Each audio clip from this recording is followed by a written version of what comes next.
Você vai ouvir agora uma mensagem. Então pare, pense, não faça nada. Preste atenção em cada palavra que o pastor vai falar com você. Bom, como eu falei, vamos continuar nesta manhã o nosso estudo no Evangelho de Marcos. Eu peço para que vocês abram suas Bíblias em Marcos capítulo 1, onde leremos do versículo 9 ao versículo 11. Hoje nós falaremos a respeito do batismo de Jesus. Marcos capítulo 1, do versículo 9 ao versículo 11. Amém? O texto diz assim: Naqueles dias veio Jesus de Nazaré da Galileia e foi batizado por João no Jordão. E logo que saiu da água, Jesus viu os céus se abrirem e o Espírito descendo como pomba sobre ele. E uma voz disse dos céus: Tu és o meu Filho amado, em ti me agrado. Imediatamente o Espírito o levou para o deserto. Oremos. Senhor nosso Deus e Pai, te agradecemos, Senhor, por esta manhã e por esta oportunidade de estudarmos a Tua Palavra.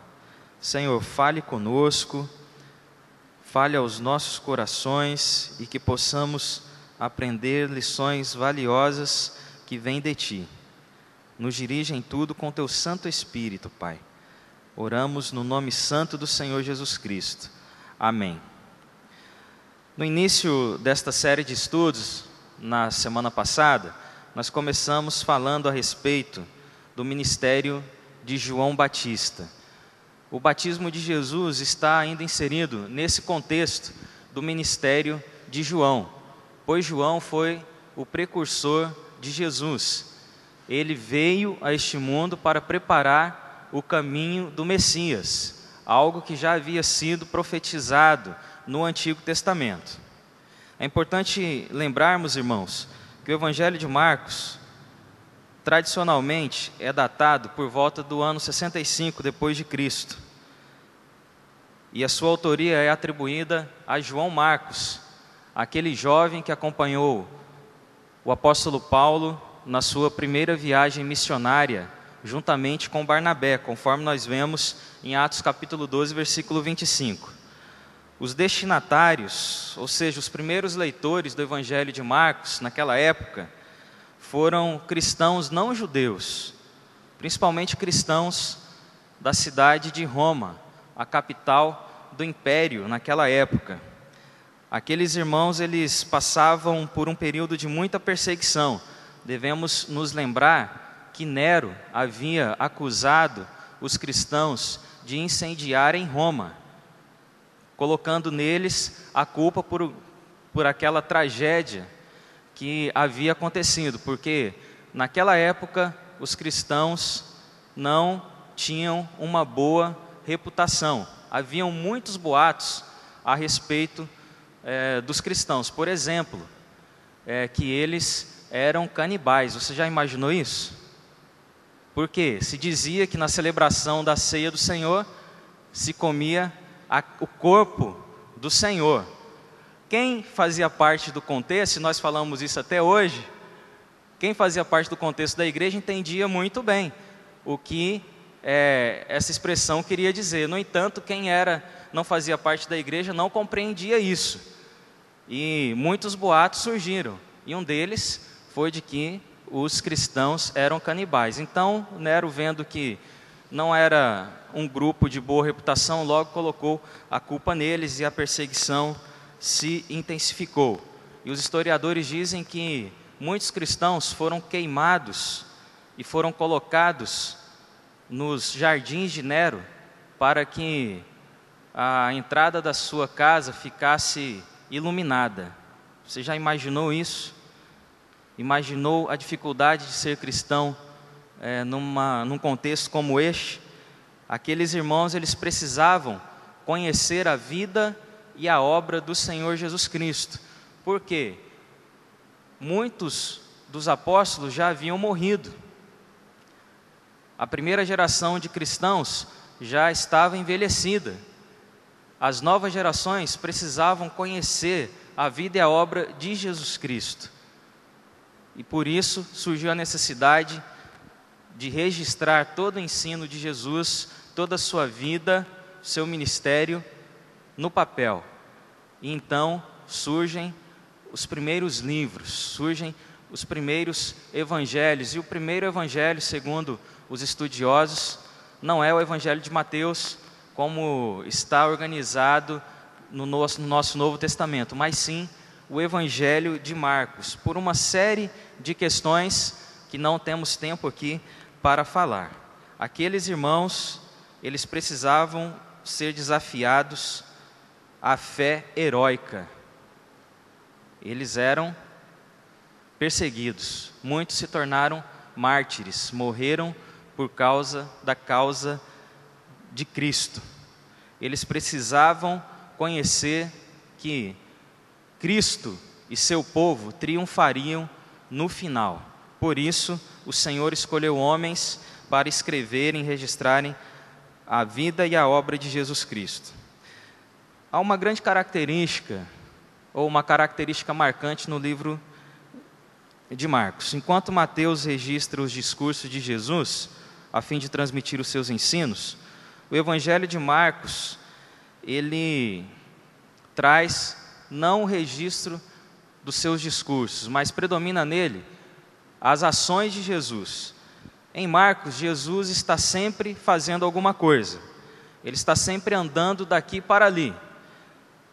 Os irmãos perceberão agora em que começamos a falar dele, que depois do seu batismo, Jesus logo será levado para o deserto, para ser tentado. Depois de ser tentado, Jesus já inicia o seu ministério, pregando o evangelho do reino. E em seguida, ele já começa a convocar os seus discípulos. E ele chama logo os 12. Jesus sempre está pregando, curando, repreendendo os demônios no evangelho de Marcos. Pois o intuito do evangelista é demonstrar que o Filho de Deus veio para servir. Demonstrar que o Filho de Deus veio a este mundo com todo o poder. Mas como Marcos diz em Marcos 10:45, ele veio com todo o poder, mas não para ser servido, mas para servir e dar a vida em resgate de muitos, como lemos aqui na semana passada. Neste texto de Marcos 1, do versículo 9 ao versículo 11, embora Jesus ele tenha se dirigido a João Batista para ser batizado, o que predomina é uma postura passiva de Cristo, porque, observando atentamente, nós vemos que Jesus ele foi batizado por João Batista. Nós vemos que foi o Espírito Santo que pousou como pomba sobre ele, e que Jesus Cristo foi aclamado pelo Pai. O que predomina aqui é uma postura passiva de Jesus. Contudo, irmãos, a atitude de Jesus de ir até João Batista, ela traz para nós muitas lições, e eu quero destacá-las nesta manhã. Leia comigo novamente o versículo 9. Vamos observar alguns detalhes dele. O versículo 9 diz que naqueles dias veio Jesus de Nazaré da Galileia e foi batizado por João no Jordão. Jesus foi batizado pelo seu precursor, aquele que iniciou a pregação do Evangelho do Reino, anunciando a necessidade do arrependimento de pecados diante do juízo de Deus que estava por vir. E aqueles que se arrependiam eram batizados, e isto era um sinal da decisão que aquelas pessoas haviam tomado.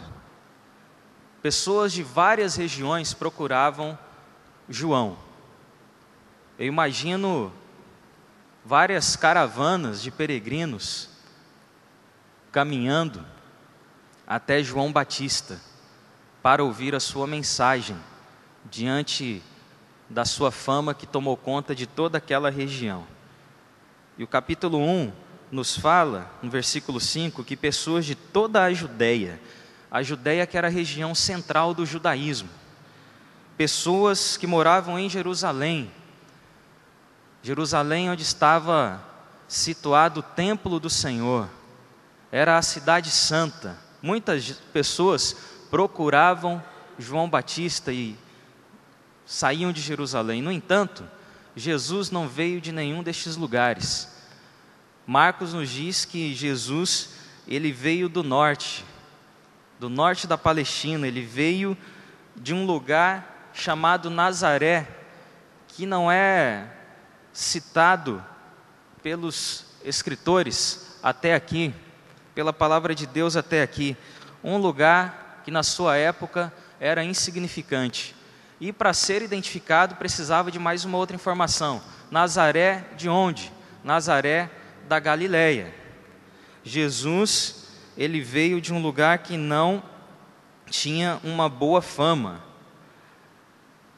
Quem morava na Galileia sofria muito preconceito.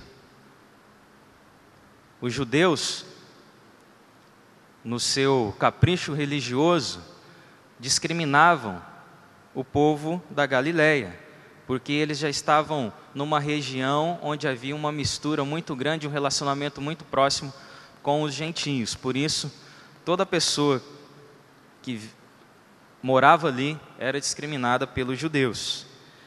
E Jesus surge do meio deste povo. Nazaré não tinha muito valor, é o que vemos em João 1,46, na pergunta feita por Natanael a Filipe. Os irmãos se lembram quando Filipe fala para Natanael a respeito de Jesus? E fala do homem que havia saído de Nazaré da Galileia e trazia uma importante mensagem de Deus, e ele havia declarado que era o Messias. O que Natanael disse a Filipe? Ele disse o seguinte: Filipe, pode vir alguma coisa boa de Nazaré? Está aí para nós o preconceito que havia na época a respeito daquela região.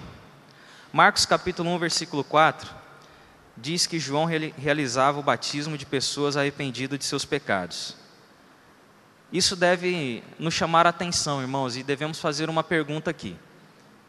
Se esta era a característica e este era o motivo do batismo de João, e se no versículo 9 temos a informação de que Jesus foi até João para ser batizado, nós devemos nos perguntar: será que Jesus tinha algum pecado e por isso ele precisava ser batizado? Será que Jesus foi até João Batista porque ele necessitava confessar os seus pecados e ele estava arrependido deles? Olha, se isso for verdade, Jesus Cristo não pode ser o nosso único e suficiente Salvador. Nós devemos recorrer ao que a palavra de Deus nos diz. Quais as informações que a palavra nos traz a este respeito? E o que lemos em Hebreus capítulo 4, versículo 15, é o seguinte: falando a respeito do ministério sacerdotal de Jesus, o autor de Hebreus diz: porque não temos um sumo sacerdote que não possa compadecer-se das nossas fraquezas, mas alguém que, à nossa semelhança, foi tentado em todas as coisas, porém sem pecado. Glória a Deus por isso, amém? Jesus não cometeu nenhum pecado, ele é o Filho perfeito de Deus, por isso ele é o nosso único e suficiente Salvador. No entanto, se Jesus não cometeu nenhum pecado, qual é o motivo então dele procurar João Batista para ser batizado? Marcos, ele não se preocupa em dar muitas informações para nós, ele simplesmente fala que Jesus Cristo foi até João para ser batizado e foi batizado e pronto, ele não entra em mais detalhes. Porém, o Evangelho de Mateus nos dá maiores esclarecimentos para que compreendamos essa situação. Em Mateus capítulo 3, versículo 15, há um diálogo entre Jesus e João Batista, antes do batismo. João Batista não aceita batizar Jesus. Ele diz: que era Jesus quem deveria batizá-lo. No entanto, Jesus Cristo fala: olha, convém que assim aconteça, para que se cumpra toda a justiça. E o que significa isso? O cumprimento de toda a justiça. Devemos nos lembrar que Jesus Cristo veio a este mundo para se identificar conosco e ser o nosso Salvador, morrendo na cruz por nossos pecados. Jesus não tinha nenhum pecado, porém, meus queridos, ao se submeter ao batismo, ele carregou sobre si os pecados daquelas pessoas que estavam ali, ele carregou sobre si os nossos pecados, os pecados de todos aqueles que viriam após aquele momento. Ele tomou sobre si toda a culpa do nosso pecado, porque somente assim ele poderia levar todo o peso do nosso pecado até a cruz, e ali pagar toda a dívida que é nossa, toda a dívida que é do ser humano, dívida oriunda do pecado e que nos separa de Deus, e então nos dá a salvação por meio do seu sacrifício na cruz. Assim se cumpriria toda a justiça. Jesus Cristo, no seu batismo, ele se identificou conosco. Ele não teve pecado, mas ele tomou sobre si os nossos pecados. O versículo 10 narra a saída de Jesus Cristo da água. Segundo os especialistas, a expressão "e logo que saiu da água", conforme vemos aí no versículo, no texto, dá fundamento à interpretação de que o batismo realizado por João era por imersão. E aqui estamos falando da forma do batismo. A imersão que consiste em mergulhar a pessoa totalmente na água. Os irmãos conhecem muito bem. É o batismo e é a forma que realizamos aqui na igreja. A imersão da pessoa, do discípulo de Cristo, que confirma a sua decisão na água, de todo o seu corpo.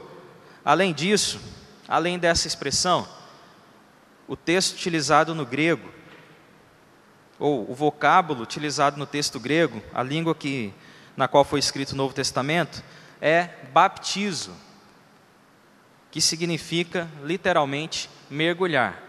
E por isso nós realizamos o batismo nesta forma, por imersão. O versículo 10 também relata que após Jesus sair da água, os céus se abriram e o Espírito Santo desceu na forma de pomba sobre ele. É interessante nós olharmos um pouquinho o que fala o versículo 8 deste capítulo. No versículo 8, João havia dito que aquele que haveria de vir e que era mais poderoso do que ele, ou seja, o Messias, batizaria com o Espírito Santo.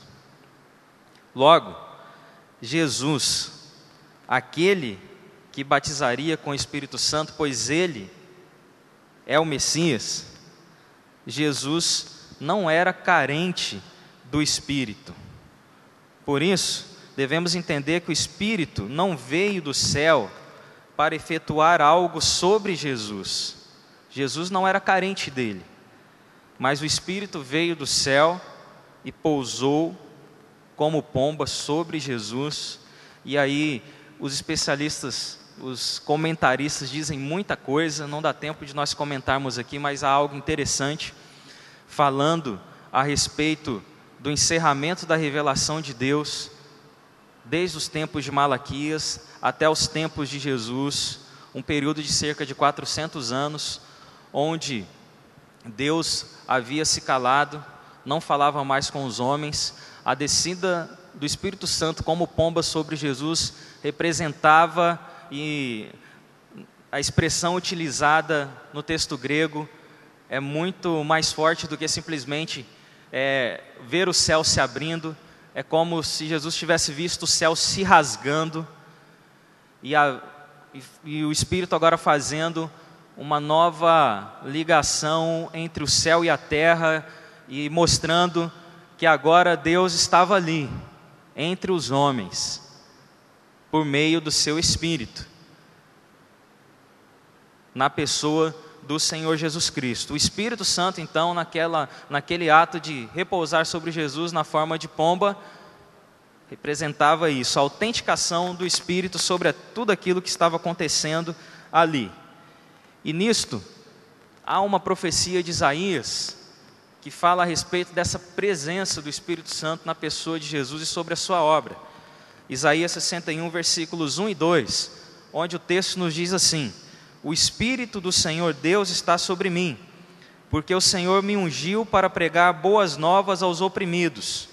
Enviou-me a restaurar os de coração abatido, a proclamar liberdade aos cativos e a pôr os presos em liberdade, a proclamar o ano aceitável do Senhor e o dia da vingança do nosso Deus, a consolar todos os tristes, a ordenar que se dê uma coroa em vez de cinzas, óleo de alegria em vez de pranto, vestes de louvor em vez de espírito angustiado, aos que choram em Sião, a fim de que se chamem carvalho de justiça, plantação do Senhor, para que ele seja glorificado. A descida do Espírito Santo repousando sobre Jesus indica que estava inaugurado o tempo de salvação para o povo de Deus. Estava inaugurado o tempo de salvação para todas as nações da terra. Indica que havia esperança para o homem perdido nos seus pecados. O versículo 11 traz para nós algo muito interessante. Leia comigo o versículo 11. Marcos diz que uma voz disse dos céus: tu és o meu filho amado, em ti me agrado.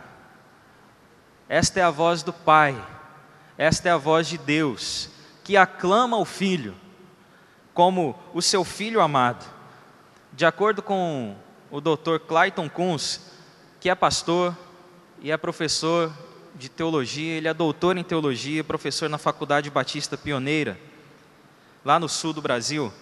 O vocábulo utilizado aqui para este adjetivo, para essa qualidade de Jesus, de Filho amado, ele significa, na verdade, mais do que amado. Ou seja, Jesus é o mais amado, privilegiado, escolhido. Trata-se, portanto, de um filho em sentido exclusivo, privilegiado em sentido incomparável. O Pai estava dizendo tudo isso, e creio eu, mais um pouco, a respeito de Jesus na sua declaração.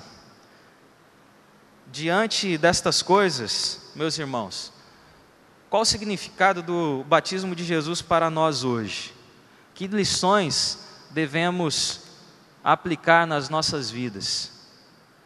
Em primeiro lugar, Jesus se identificou conosco. Pense bem sobre isso. Jesus se identificou comigo, se identificou contigo. Como é bom quando alguém se compadece de nós, não é verdade? Como é bom quando alguém procura te entender. Como é bom quando alguém procura o seu bem ou o nosso bem. Como é bom ter amigos, pessoas que se preocupam conosco. E Jesus, ao se identificar conosco, Ele está demonstrando isso, que se compadece de nós. Como já dissemos, Ele não cometeu nenhum pecado, mas carregou sobre si todos os nossos pecados. Podemos dizer assim, isso não era problema dele.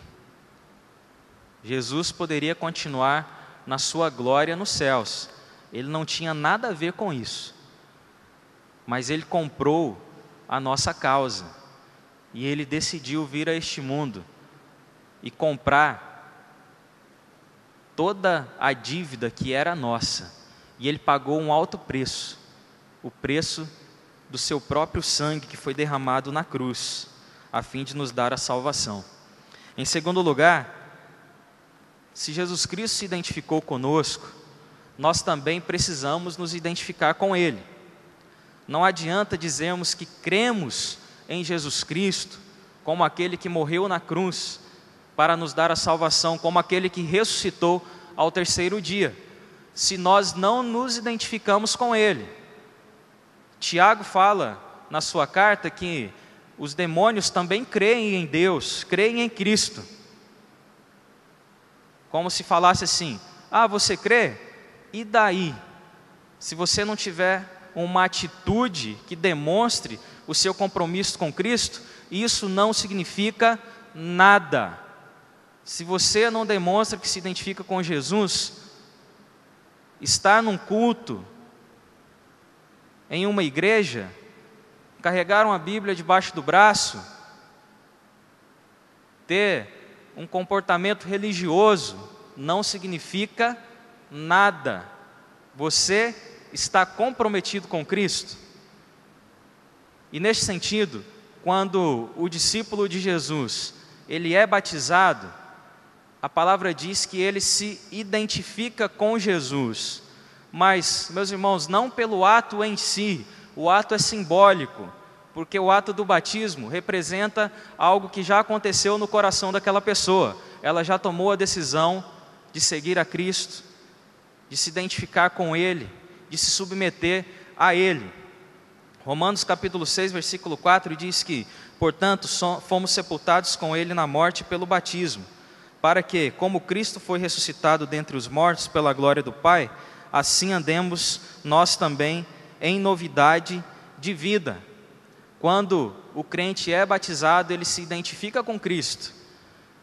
E o batismo simboliza, quando a pessoa é imergida na água, a morte para os seus pecados. E quando ela ressurge das águas, representa-se que agora ela vive como uma nova criatura, ela vive para Deus. Mas preste atenção, não é o ato do batismo que realiza isso, mas é a obra de Cristo nos nossos corações. E neste sentido, todo aquele que foi batizado, não foi batizado para ser salvo, mas foi batizado porque já era salvo, porque já havia se comprometido com Jesus. E eu quero falar para você, que tem ouvido a palavra, tem buscado seguir a Cristo, porém você ainda não passou pelo batismo, você ainda não declarou publicamente a sua decisão. Você precisa ser batizado, demonstrando a sua fé em Jesus Cristo. E aqueles que já foram batizados, não podem crer no ato, que o ato do batismo em si garante salvação. Não é isso. O Senhor está olhando para o nosso coração. E o Senhor quer ver no nosso coração que nos identificamos com Jesus. E se nós nos identificamos com Ele, nós vamos buscar viver da mesma maneira que Ele viveu. E Jesus, quando esteve aqui neste mundo, Ele viveu para a glória de Deus. Ele buscou fazer a vontade do Pai, não a sua própria vontade. Talvez você fale assim: pastor, era o Filho de Deus. É claro que Ele iria fazer a vontade do Pai, mas não devemos nos esquecer que Jesus também é ser humano. Ele é 100% homem, 100% Deus. E nós vemos a angústia de Jesus na noite em que iria ser preso para depois ser levado à cruz, quando estava no Getsêmani. O Evangelho de Lucas registra que a angústia de Jesus era tão grande que ele chegou a suar o próprio sangue. Tamanha era a sua angústia. E ele orou ao Pai dizendo: Pai, se possível, passa de mim este cálice. Ou seja, Pai, é muito difícil isso, não quero ser crucificado. Porém, seja feita a tua vontade. Jesus se submeteu em tudo à vontade do Pai, inclusive na hora mais difícil da sua vida. E é interessante isto porque o apóstolo Paulo também diz que não veio e não vem sobre nós nenhuma tentação da qual não possamos resistir. Deus sempre dá o escape.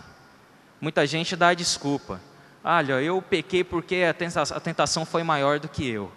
Não, a nossa vida que não estava totalmente nas mãos de Deus. Enfim, você se identifica com Cristo? Como está o seu coração. Em terceiro lugar, o batismo é uma ordenança de Cristo para os seus discípulos. Mateus 28:19 diz: portanto, ide, fazei discípulos de todas as nações, batizando-os em nome do Pai, do Filho e do Espírito Santo. Esta é mais uma orientação e que deixa bem claro para nós que o verdadeiro discípulo de Cristo, ele se submete ao batismo, ele se identifica com Jesus. Ele declara publicamente que é de Cristo, falando: olha, eu tenho um compromisso com o Senhor. Em quarto lugar, o batismo de Jesus destaca o amor de Deus por nós. Vocês se lembram do que significa a expressão, este é meu filho amado? De que quando Deus disse isso, Ele estava falando do seu filho incomparável, alguém que alegrava muito o seu coração e de que era muito precioso para Ele. E mesmo Jesus sendo tão especial, tão singular, Deus o enviou a este mundo para cumprir uma missão difícil: morrer na cruz por nossa causa, por causa dos nossos pecados. E eu pergunto para você: você entregaria a vida do seu filho para salvar alguém? Já pensou nisso? Faria isso, Alexandre? Dificilmente nós não faríamos. Eu digo que não faria, irmãos. Dificilmente eu faria isso. Porém, Deus fez. Ele entregou o seu único filho, o seu filho incomparável, seu filho amado, para morrer na cruz e assim nos salvar. E diante disso, nós devemos nos lembrar a cada dia o quanto Deus nos ama. E diante deste amor, o que devemos fazer? Devemos nos render a Ele e devemos dedicar as nossas vidas ao Pai. Devemos consagrar as nossas vidas a Deus e devemos viver para a sua glória. Esta é a resposta que Deus espera de nós. Esta é a resposta de um coração grato a Deus por tudo aquilo que Ele fez. Não que uma vida consagrada a Deus irá pagar tudo que Jesus fez. Não, de forma alguma, nada do que façamos pode se igualar ao ato de Cristo na cruz. Mas porque o desejo de Deus para nós é que vivamos para a sua glória. E vejam, meus queridos, tudo que Deus fez por amor a nós. Antes de encerrar, eu quero destacar a observação feita pelo Dr. Clayton Kunz em sua obra Ações Parabólicas de Jesus no Evangelho de Marcos, falando a respeito da atuação da Trindade no batismo de Jesus. Eu achei isso muito interessante. Ele diz que em seu batismo, Jesus foi identificado com os seres humanos, autenticado pelo Espírito e reconhecido pelo Pai. A Trindade Santa atuava ali, ao mesmo tempo, no batismo de Jesus. Quanto à missão de Cristo neste mundo, o Dr. Clayton Kunz, ele afirma o seguinte: a partir do batismo de Jesus, ele passa a executar de forma efetiva a sua missão como o Messias que havia de vir. Nós falaremos sobre isso na próxima mensagem. Falaremos a respeito do início do ministério do Senhor Jesus Cristo. E o meu desejo é que essas lições que aprendemos aqui nesta manhã possam direcionar as decisões dos irmãos em suas vidas e que assim os irmãos possam se identificar com Cristo dia após dia, possam dar essa resposta de gratidão ao amor de Deus, vivendo para a glória do Senhor. Amém?